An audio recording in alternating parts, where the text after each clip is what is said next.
Nossa mensagem de hoje, continuando essa série que estamos fazendo, como eu disse, caso você não tenha visto o episódio anterior, não se preocupe, né?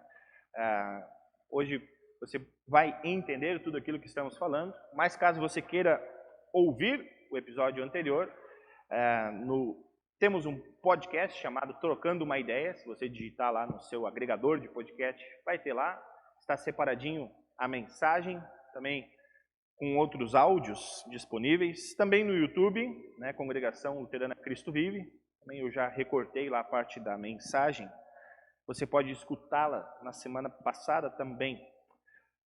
Hoje nós vamos falar sobre idolatria, né, que poderíamos dizer, sem duvidar, que é o pecado com que Deus mais fica indignado. Esse é o principal pecado que Deus fica aterrorizado, digamos assim, né?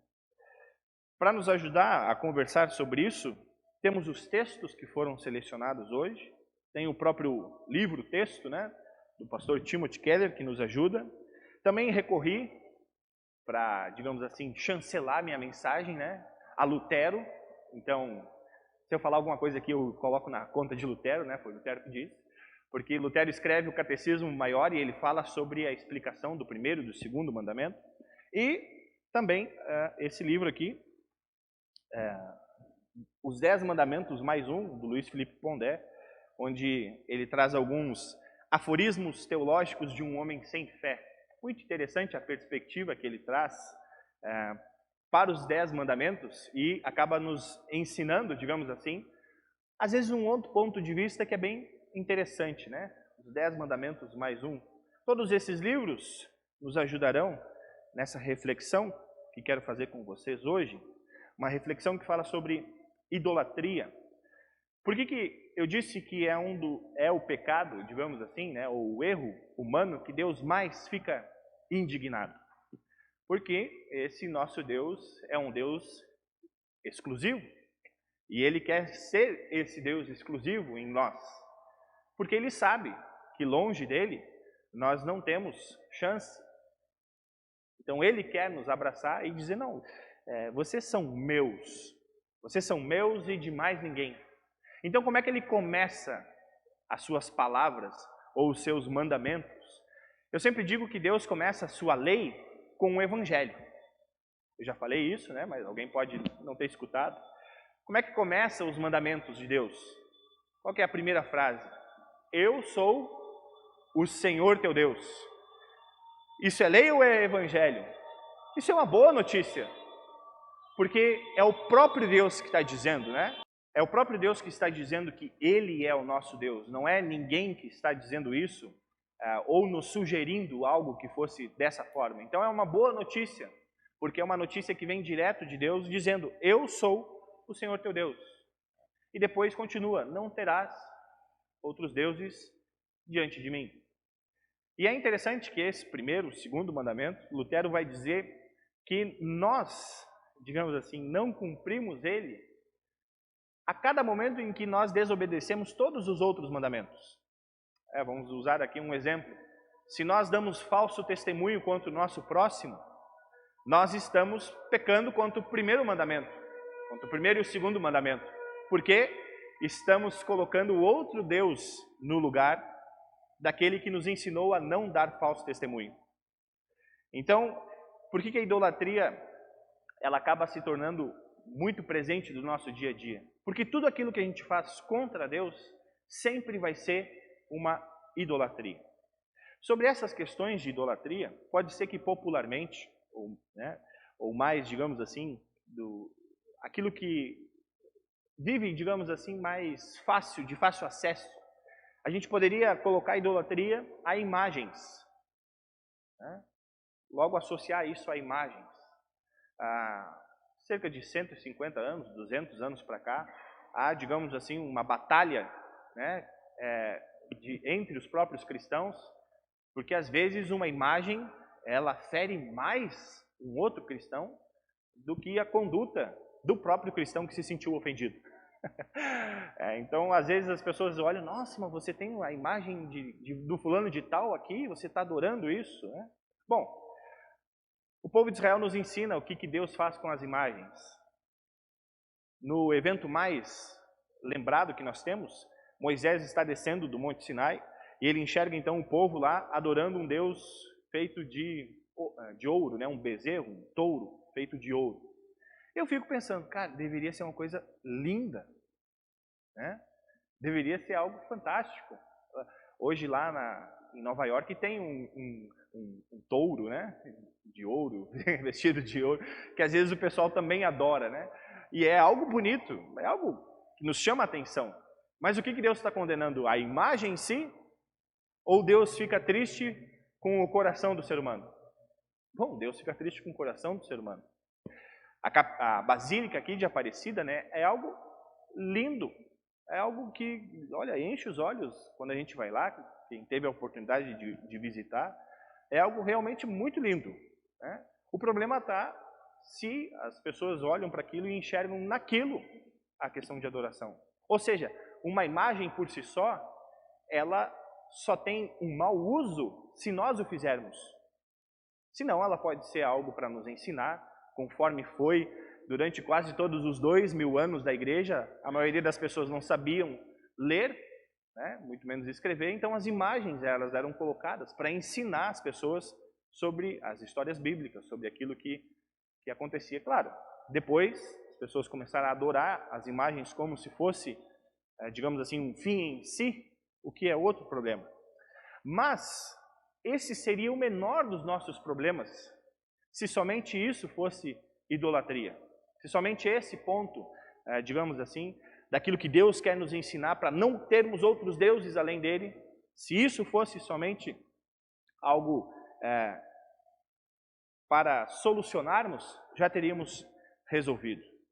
O problema principal é que no Antigo Testamento, a palavra idolatria aparece justamente para dizer, olha, não coloque outro Deus no meu lugar. E Deus fala isso ao povo de Israel, quando o povo de Israel olha para as outras nações, nossa, mas como as outras nações são muito mais ricas e poderosas do que nós. O povo de Israel sempre foi um povo muito pequenininho, né? E eles olhavam e diziam, nossa, as outras nações têm rei, nós também queremos ter um rei. Aí Deus diz, vocês querem ter um rei? Então tá bom. Parece que vocês não confiam em mim, então Deus mandou Saul, né? E deu no que deu. Ou seja, as outras nações ficavam com inveja, Israel ficava com inveja das outras nações e começou a adorar os deuses das outras nações, pensando o seguinte, olha, se eu adorar o deus Baal, que é lá do Império Persa, nós vamos nos tornar tão poderosos como o Império Persa. E aí o que Deus tem que fazer? Às vezes tem que quebrar o quadril, né? Às vezes tem que dar uma chacoalhada. Gente, se vocês seguirem por esse caminho, vai dar ruim. Confiem no que eu estou falando. O Novo Testamento, quando vai falar sobre idolatria, ele usa a palavra que Paulo usou em Romanos, desejos do coração. É a mesma coisa. É a mesma coisa. Agora, no Novo Testamento, os desejos do coração vão ser mais enfatizados, porque esses desejos sempre vão querer adorar a si mesmos do que aos desejos do próprio Deus. E isso é muito perigoso. Então, uma receita que nós temos, digamos assim, para sabermos o que é um ídolo e o que não é um ídolo, é aplicar a seguinte regra. Isso é bem fácil, né? Isso que vocês têm, bem, material, família, amigo, sentimentos, justiça, verdade, isso salva vocês? Pode salvar vocês para dar a vida eterna? Bom, se isso não salva vocês, então não é algo que deve ser adorado. Adorado no sentido de crer, no sentido de colocar a sua fé. Então nós temos aqui algo que pode nos incomodar, que são os desejos do nosso coração, e que por vezes eles são bons desejos.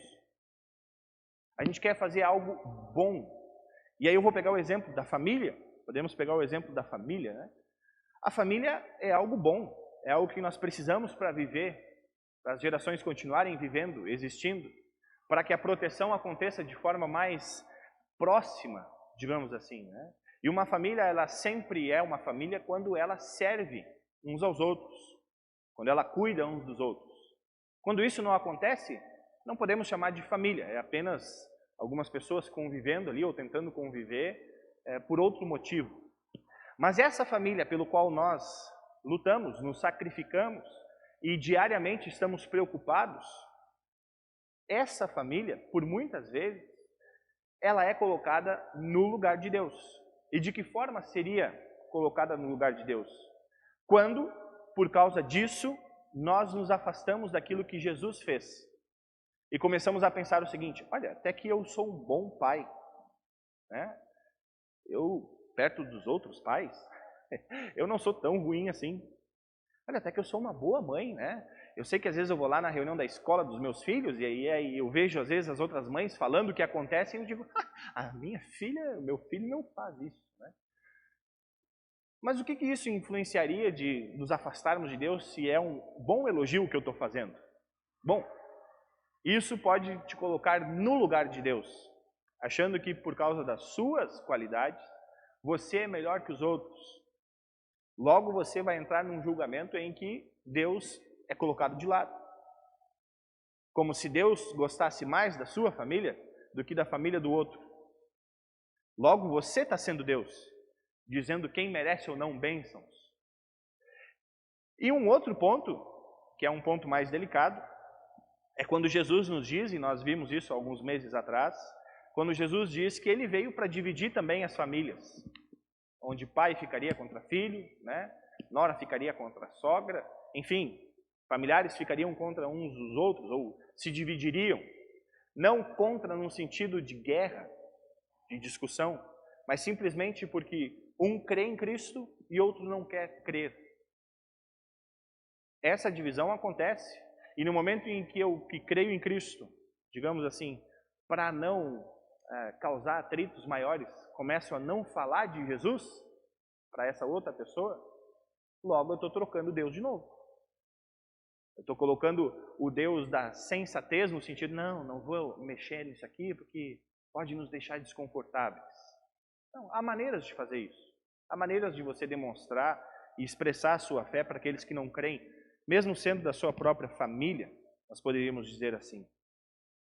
Outras idolatrias que nós temos, e essa também é algo, uma idolatria boa, digamos assim, ao nosso ver, são aquilo que nós chamamos de verdades que nós construímos. Verdades que por causa de onde estamos, de como fomos criados, nos são colocadas e nós cremos naquilo como se fosse o único caminho possível para que, humanamente falando, as relações fossem as melhores possíveis. E quando alguém confronta essa verdade, vindo com outro tipo de realidade, né, ou um outro tipo de pensamento, nós já dizemos, não, você está completamente errado. Eu estou certo. De novo, isso é algo bom? É algo bom. Porque a gente confia e acredita naquilo que a gente pensa como verdade. E às vezes é difícil para nós pensarmos que existe uma outra possibilidade de uma outra verdade. Eu não estou falando em relação à salvação, mas em relação àquilo que nós construímos aqui. Então isso pode ser colocado no lugar de Deus. Só para dar alguns exemplos, né? Essa semana, de novo, uma menina de 10 anos, agora com 11, ela foi violentada sexualmente pela segunda vez, em Teresina, no Piauí.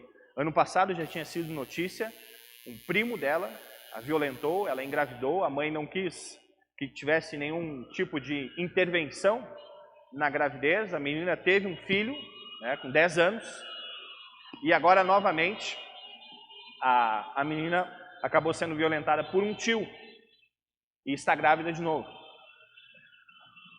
Como é que a gente pensa numa situação dessa? Né? Poxa, nós somos a favor da vida, mas e agora? Essa verdade, como é que a gente vai agir com essa forma? Então vejam que às vezes, nesses momentos, não tem uma resposta definitiva. Não há o que fazer, a não ser ir lá e tentar resolver o problema maior, né, que é nitidamente alguém que não tem um amparo da sua família, uma criança que não tem um amparo. Então, não tem como eu chegar com uma verdade e jogar a verdade, virar as costas e sair andando. Porque eu vou causar mais problemas. Então, às vezes, eu vou precisar, digamos, colocar isso de lado para que Deus fique na frente. E falar daquilo que Deus quer fazer com aquela família, do amor que Jesus tem por aquela família, e como fazer com que aquilo, digamos assim, seja da melhor forma possível administrada e também medicada, digamos assim, né? Auxiliada. Então vejam, às vezes verdades que são boas verdades que nós temos, nós precisamos deixar de lado para que Deus apareça, para que Deus se manifeste, né? Então, isso às vezes pode nos atrapalhar um pouco. E por um terceiro exemplo que eu quero trazer aqui, em questão de idolatria, justamente é a idolatria que nós temos em nós mesmos, né? As mentiras agora que nós contamos a nós mesmos, que normalmente nos fazem acreditar nelas como se fossem verdades. Vamos dar exemplos. Por vezes os nossos bens materiais são colocados para nós como algo que nos dará segurança, nos dará estabilidade. Essa pode ser uma verdade, mas pode ser uma mentira. E às vezes, então, nós confiamos nessa mentira de que só os bens materiais que nós temos vão nos dar a segurança, que nós não confiamos mais em Deus, mas confiamos sim no que temos. Sexta-feira eu fiz o culto lá na Casa Boas Novas, Casa de Dependentes Químicos. Agora nós trocamos o horário, estamos fazendo os cultos sexta-feira à noite lá. E quando eu comecei a conversar sobre esse ponto, né, de confiar naquilo que temos, um rapaz pegou e disse assim: professor, para nós é mais fácil. E aí eu perguntei: por quê? Porque quem está aqui, porque já perdeu tudo. Então para nós é mais fácil confiar em Deus quando a gente não tem nada. E isso é verdade. Quando é que nós confiamos mais em Deus? Quando o calo aperta. Quando a gente olha para alguma situação e vê que a nossa conta bancária, os contatos que nós temos, tudo aquilo que a gente poderia e já meio que esquematizou para nos dar a solução, nós não encontramos mais, e aí a gente olha para o lado: puxa, que agora não tem mais nada, né? Ô Deus! Acho que agora acabou. Eu não tenho mais nada. Por isso que Jesus, ele enfatiza a questão do dinheiro, né? Porque o dinheiro nos dá uma falsa verdade. Ele nos engana, né? Dizendo que aquilo que nós temos, ou aquilo que nós queremos ter, planejamento para o futuro, é o que vai nos dar segurança, né? Mas, como o texto bíblico nos lembra, o último dia bom foi ontem. Amanhã pode ser que nós vamos perder tudo. Perder tudo. E nesses momentos, para quem sempre confiou no que teve, quando perde tudo, é muito pior para aquele que nunca teve nada e perde esse nada. Porque a confiança que nós colocamos nessas coisas é tão grande que ela fica no lugar de Deus. Mas por último, eu quero conversar com você sobre o principal problema da idolatria. O principal problema da idolatria, que é trocar Jesus. Mas trocar Jesus por um outro Jesus. Esse é o principal problema da idolatria. E o apóstolo Paulo, quando escreve essa carta aos Romanos, ele está falando disso. Vocês que creem em Cristo, estão crendo em outro Jesus. Um Jesus que vocês moldaram, que vocês escolheram fazer. Na carta aos Coríntios, o apóstolo Paulo vai falar que está errado uma mãe ter relação sexual com um filho. E aí o apóstolo Paulo vai dizer: mas vocês, igreja, estavam concordando com isso, porque afinal de contas era algo comum da época, não era algo tão escandalizante assim. E aí então o apóstolo Paulo fala: não, mas vocês estão colocando um Jesus um pouco diferente, né? Mas principalmente o apóstolo Paulo faz esse alerta quando ele escreve aos Gálatas. E ele vai dizer o seguinte: vocês estão crendo num outro evangelho. Por quê? Porque lá naquela igreja cristã da Galácia, Paulo ficou sabendo que tinha um grupo de cristãos que estavam ensinando o seguinte: olha, vocês precisam crer em Jesus. Todos creem? Cremos, maravilha, glória a Deus. Mas, para vocês serem salvos, vocês precisam cumprir um ritual judaico que é da circuncisão. Se vocês não fizerem isso, vocês não vão ser salvos, né? Infelizmente. Então o que o apóstolo Paulo carinhosamente fala? Vocês vão para os quintos dos infernos. Quem está ensinando isso aí, está ensinando um outro evangelho, que seja anátema, né? A palavra usada, é um palavrão que foi usado. Hoje nós poderíamos colocar um outro palavrão qualquer nesse lugar, né? Quem está ensinando um outro evangelho hoje em dia, que vai para... né? Poderíamos dizer assim, o apóstolo Paulo nos autorizou. Mas digamos, o apóstolo Paulo está tão indignado com isso, que ele diz que esse é o pior dos problemas. E essa é a pior das idolatrias. Em Apocalipse nós temos João mostrando os monstros, né? E aí um primeiro monstro que vem, né, uma alegoria, digamos assim, uma ilustração que João está dando, é um monstro que todo mundo vai ver. Horrível, com várias cabeças, que vem saindo da água, fazendo um barulho gigantesco, né? E todo mundo, nossa, olha só, vai destruir a igreja, vai acabar com os cristãos, temos que lutar contra esse monstro. E aí todo mundo vai lá e tenta lutar contra esse monstro. Porém, tem um outro monstro, que vem logo depois, que é alguém que a gente olha e diz, nossa, mas que coisa boa de escutar. Vejam só que coisa boa de ouvir, de ver, né? Um cordeiro, que coisa mais graciosa. E aí, quando abre a boca, é a voz de um dragão. Ou seja, e é um monstro pior ainda, que é aquele monstro que a gente não vê, mas que quando vai falando, a gente enxerga que está destruindo tudo. Quando nós ouvimos ainda hoje sobre Jesus, nós poderíamos pegar algo que uma vez, lá em 2018, há muito tempo atrás, na capelania hospitalar, eu acabei me deparando com isso. Acabei conseguindo conversar 2 semanas seguidas com uma mesma senhora. E ela disse para mim que acreditava em Jesus, estava muito feliz por acreditar em Jesus. E me mostrou um panfleto lá. Né?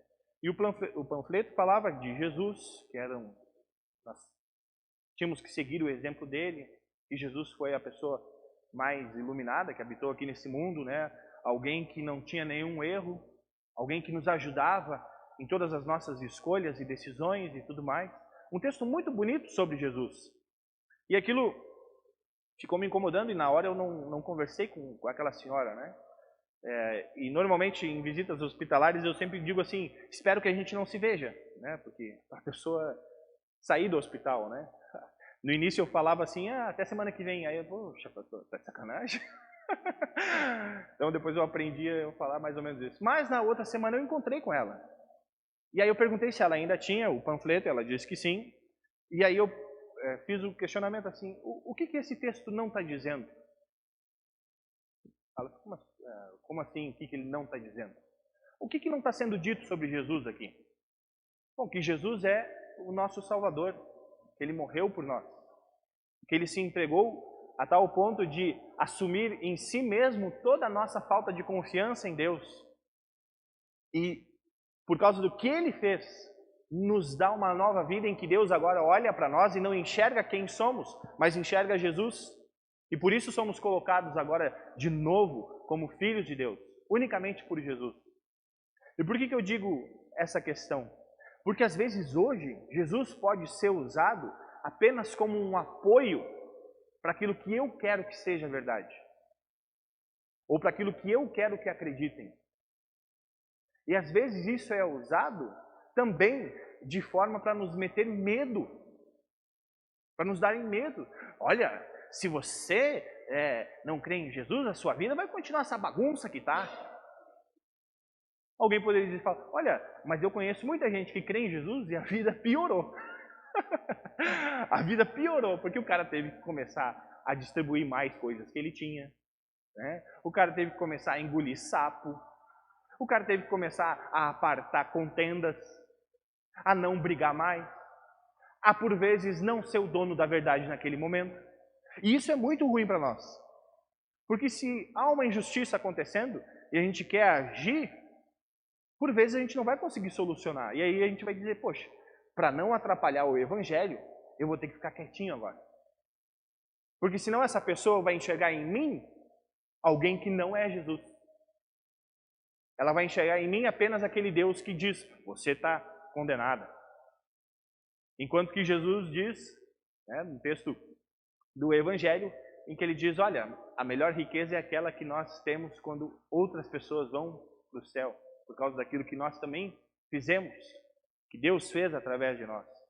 Então, o cuidado que eu peço para esse nosso assunto sobre idolatria é que não troquemos o que Jesus Cristo fez por nós, mas principalmente que não façamos isso para as outras pessoas, porque às vezes para nós está mais tranquilo. Não, eu creio em Jesus, Ele é o meu único e suficiente Salvador, ok. Aí a gente começa a olhar para o lado, não. Você vai votar nesse fulano de tal? Não. Então você não merece crer em Jesus. Você vai pensar dessa forma? Não. Então você não merece. Uma coisa que nós cristãos temos que ter é confiança. Confiar que Deus está conosco todos os dias e que Ele é aquele pelo qual as coisas acontecem ou não.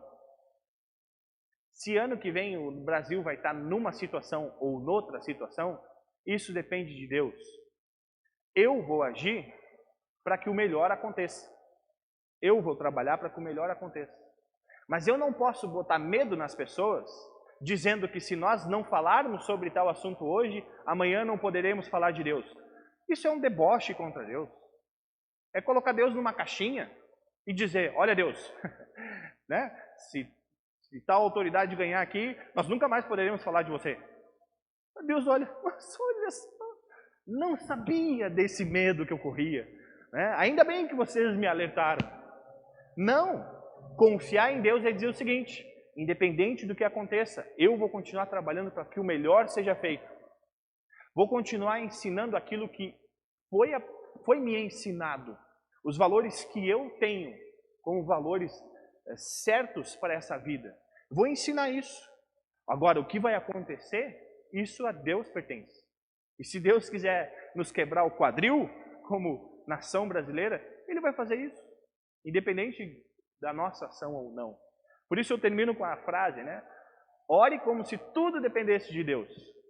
Trabalhe como se tudo dependesse de você. Confie em Deus em todas as situações, em todas mesmo, para que você não pense que aquilo que você faz é como se Deus estivesse fazendo. Mas lembre que o que Deus faz, Ele faz através de nós.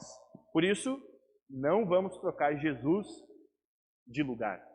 Jesus é Salvador, Jesus é aquele que morre pelos nossos pecados. E unicamente isso. Por fim, eu quero ler com vocês esse pequeno post que eu coloquei no Instagram hoje,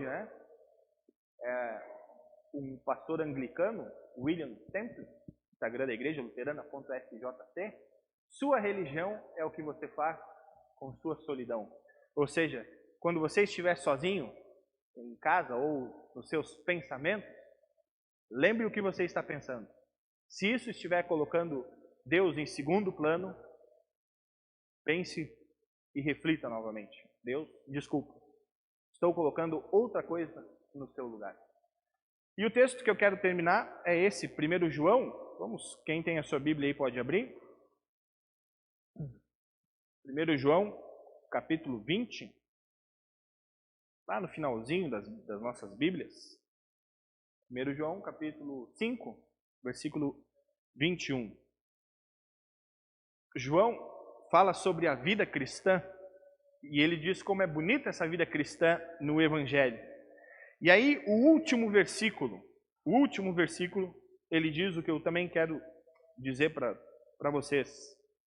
Meus filhinhos, cuidado com os falsos deuses. Meus filhinhos, cuidado com os falsos deuses. Em nome do nosso Cristo vivo, amém.